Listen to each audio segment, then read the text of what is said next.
하나님 말씀은 로마서 12장 12절 말씀을 보겠습니다. 소망 중에 즐거워하며 환난 중에 참으며 기도에 항상 힘쓰며 아멘. 너의 몸을 하나님이 기뻐하시는 거룩한 산 제물로 드리라. 이것이 너희가 드릴 합당한 예배니라. 이렇게 말씀을 하셨습니다. 로마서를 1장부터 11장까지 읽어왔다면 기도에 대해서 어떻게 생각하겠느냐. 말씀의 깊이로 들어가 보면 기도할 필요가 있느냐라는 거예요. 우리는 마땅히 빌 바를 알지 못한다라고 합니다. 그래서 성령께서 말할 수 없는 탄식으로 우리를 위해 기도하시고, 히브리서에 보면 대제사장이신 예수님께서 아버지 우편에서 우리를 위해 기도하시기 때문에 우리가 기도할 필요가 있느냐라는 거예요. 모든 것이 주에게서 나오고 주로 말미암고 주께로 돌아가는데 다 조물주의 뜻이고 신의 뜻인데 어차피 성령께서 말할 수 없는 단식으로 기도하시기 때문에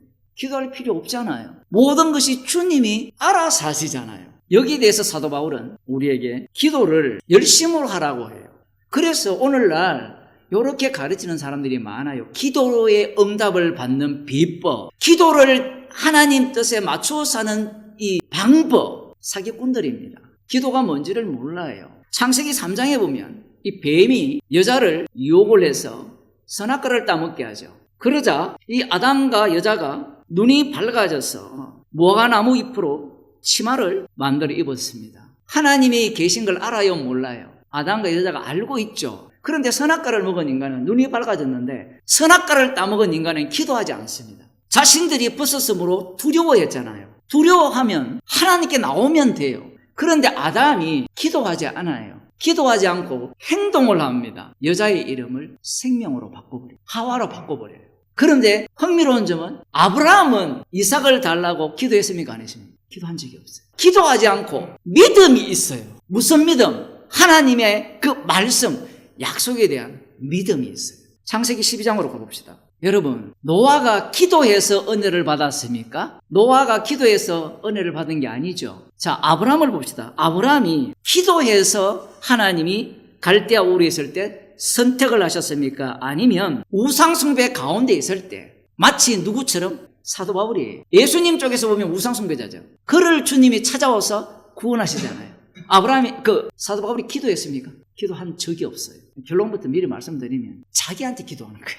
하나님을 알되 영화롭게 하지 않고 감사치도 않고 하나님의 영광의 모습을 뭘로 바꿨습니까? 사람의 형상, 버러지, 나무, 돌 이렇게 바꾸었죠. 자기가 그걸 바꾼 거예요. 자기가 예수님을 믿는다고 하는데 막상 이야기를 해보면 네가 믿는 예수와 내가 믿는 예수가 달라요. 놀랍게도 아브라함은요 12장부터 보기 시작하면 기도하는 내용이 없어요. 우리는 빌 바를 알지 못하기 때문에 성령께서 말할 수 없는 탄식으로 기도하잖아요. 그러면 우리는 누구만 믿으면 돼요? 예수님만 믿으면 되잖아요. 믿고 살면 돼요. 그러니까 기도할 필요가 뭐가 있습니까? 기도하는 사람은요 탐심이 가득한 사람뿐이에요. 그런 사람은 탐심이 가득한 사람이 되기 싫은 겁니다. 자기는 죄인이 되기 싫다는 거예요. 하나님께서 계속해서 나타나서 말씀을 하시기 때문에 기도할 필요가 있어요, 없어요? 기도할 필요가 없어요. 아브라함은 믿음의 사람이에요. 믿음의 사람인데 기도하지 않습니다. 할 필요가 없어요. 그냥 내려가요. 내려갔는데 희한한 것은 이 12장에서는 아브라함이 이 바로를 위해서 기도하지도 않았는데 하나님이 직접 나타나서 이 바로를 책망하죠. 그래서 무사하게 돌아옵니다. 이 내용들을 들여다보게 되면 아브라함은 하나님의 약속에 대해서 확실한 믿음을 갖고 있는 거예요. 5절에 보면 그를 이끌고 밖으로 나가 가라사대 하늘을 우러러 무뼈를 셀 수 있나 보라. 또 그에게 이르되 네 자손이 이와 같으리라. 아브라함이 여호와를 믿으니 여호와께서 이를 그의 의로 여기시고 쭉 나옵니다. 의로 여기셨잖아요. 그리고 4대 만에 돌아올 것이라고 약속을 하셨어요. 그러면 믿고 있어야 되는데 기도하지 않습니다. 왜? 믿음이 확고하기 때문에. 그래서 아내 사레가 여종 하갈을 통하여서 상속자를 만들자라고 하는 거예요. 여기 아브라함이 동의를 합니다. 하나님께 묻지도 않습니다. 이스마엘을 낳을 때 아브라함이 86세였어요. 17절을 봅시다. 아브라함이 엎드려 웃으며 심중에 이르되 100세 된 사람이 어찌 자식을 낳을까? 사라는 90세니 어찌 생산하리요? 아브라함이 도대체 뭘 믿고 있습니까? 약속을 믿고 있는데 말씀을 직접 들어도 웃음밖에 안 나요. 믿음이 있었다면 믿고 말씀에 순종하면 되잖아요. 그런데 지금 믿음이 있기 때문에 말씀 자체가 오히려 회방당하는 꼴이에요. 조롱당하는 형국이 된 거예요. 사라도 마찬가지죠. 기도하지 않습니다. 그런데 언제 기도하느냐 하면 혈육을 위해서는 기도를 해요. 심판하지 말라고. 이게 아브라함의 기능입니다. 기능. 희생물 되는 기능이에요. 선지자로서 아브라함이 기도를 함으로 말미암아 산다라는 거예요. 그런데 다윗을 보면요. 다윗은 기도하는 사람이에요. 다윗은 그야말로 기도하지 않을 수 없는 상황으로 계속해서 내몰리죠. 대적들이 주변에 워낙 많으니까 앉으면 기도해요. 시편 4편 봅시다. 내 의의 하나님이여 내가 부를 때에 응답하소서. 곤란 중에 나를 너그럽게 하시사오니 나를 긍휼히 여기사 나의 기도를 들으소서. 다윗이 기도해요. 여기만 있는 것이 아니라 시편에는 엄청나게 그러한 내용들이 나오죠. 다윗과 그러면 아브라함의 공통점이 뭡니까? 둘 다 재물이에요.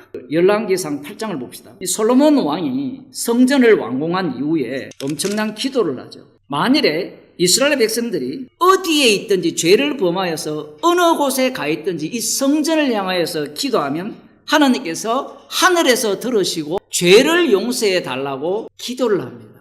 범죄했을 경우에 그 범죄를 하면 하나님의 진노를 당하게 되어 있어요.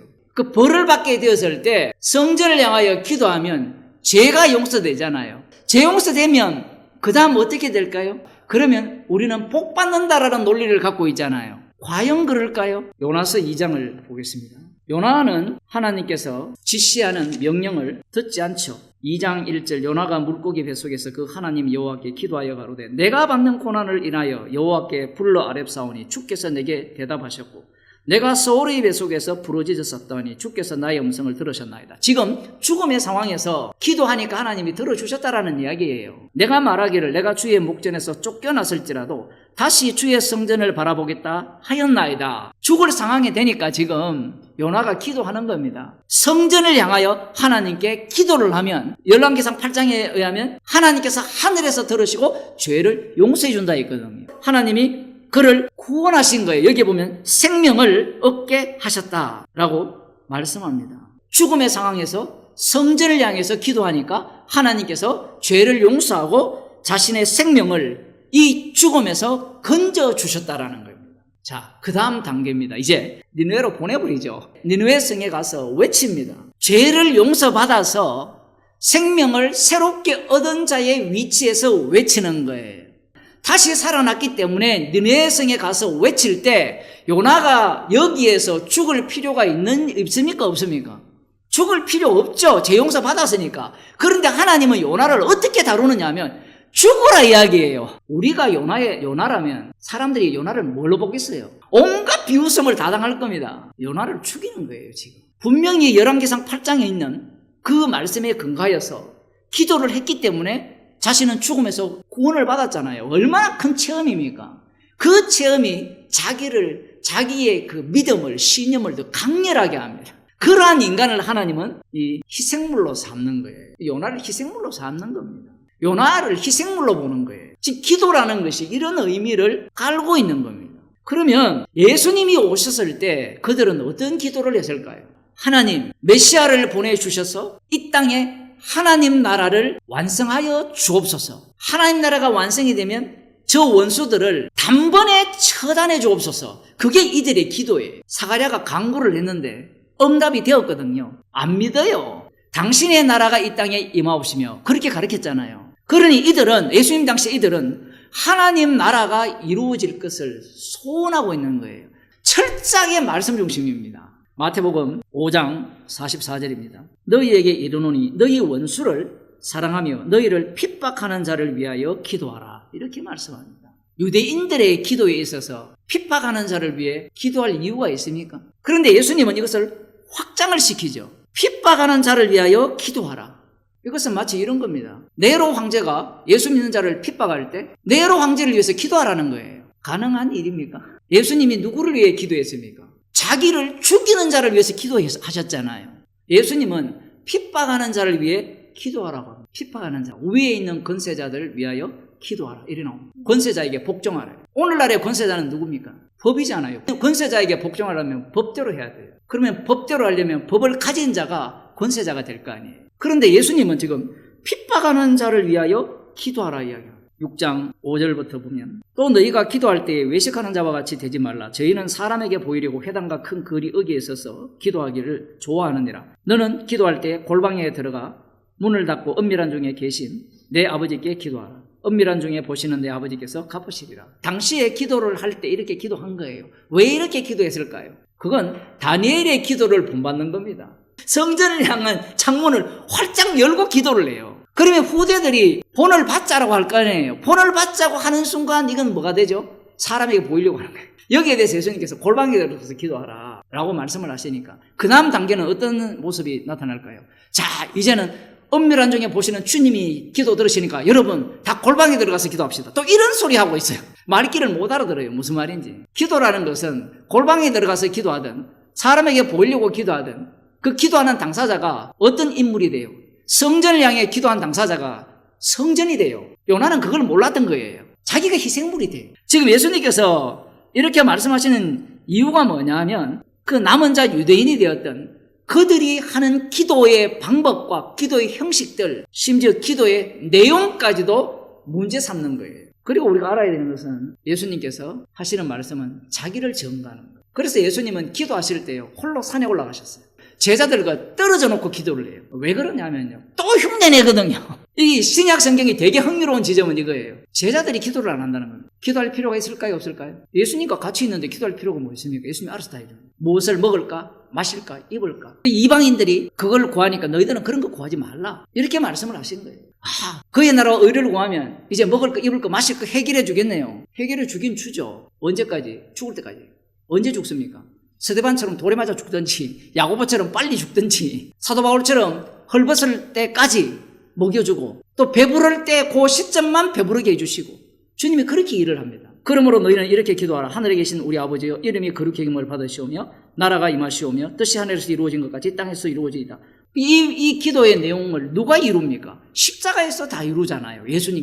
예수님께서 십자가에서 이 기도를 다 이루셔서 성령을 주시게 되면 사도 바울이 교회를 위해서 얼마나 열심히 기도합니까? 성령을 받게 되니까 기도를 하는 거예요. 예수님이 우리와 하나가 되었잖아요. 아버지와 아들과 성령이 하나 되듯이 우리도 하나고 우리가 그리스도 안에서도 하나가 되잖아요. 동행하니까 기도하는 거예요. 그 동행의 의미가 예수님도 내 뜻대로 마옵시고 아버지의 뜻대로 하옵소서라는 그 말씀 속으로 합류당하는 기도였다면 성도들도 똑같은 기도를 하는 겁니다.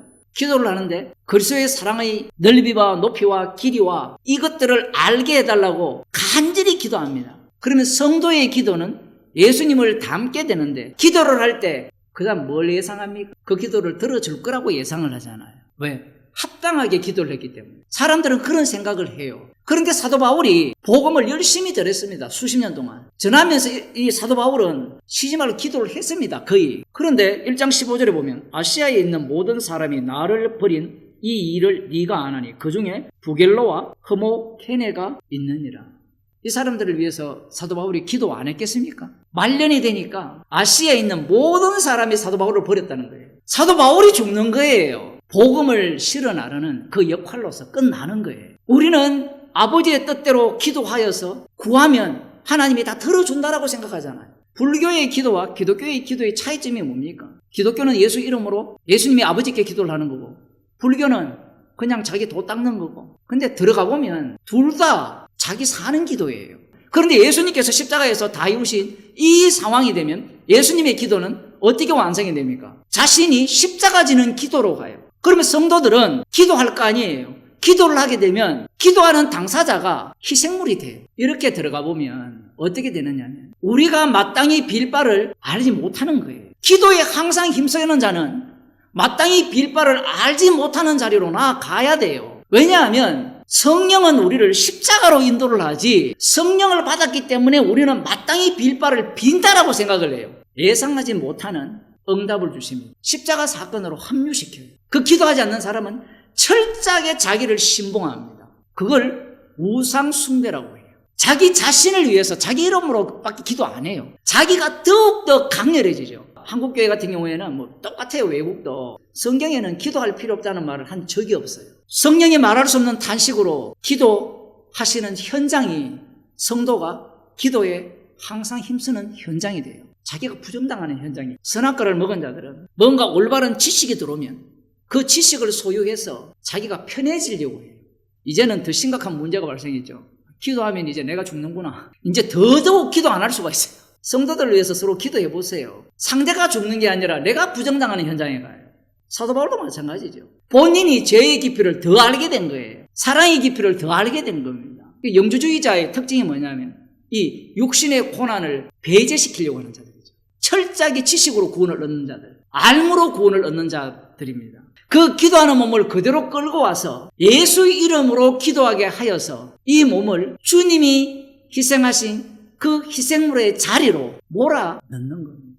기도하겠습니다. 하나님 아버지, 기도에 항상 힘쓰라고 말씀하셨습니다. 주님의 기도 속에 우리를 합류시켜 주셔서 예수 그리스도의 이름만이 영원하게 하기 위해서 저희들에게 기도하게 하시고 기도에 힘쓰라고 하심을 감사드립니다. 죄의 깊이가 드러나게 하시고 그리스도의 사랑의 깊이를 알아가는 주의 백성이 되게 하여 주옵소서.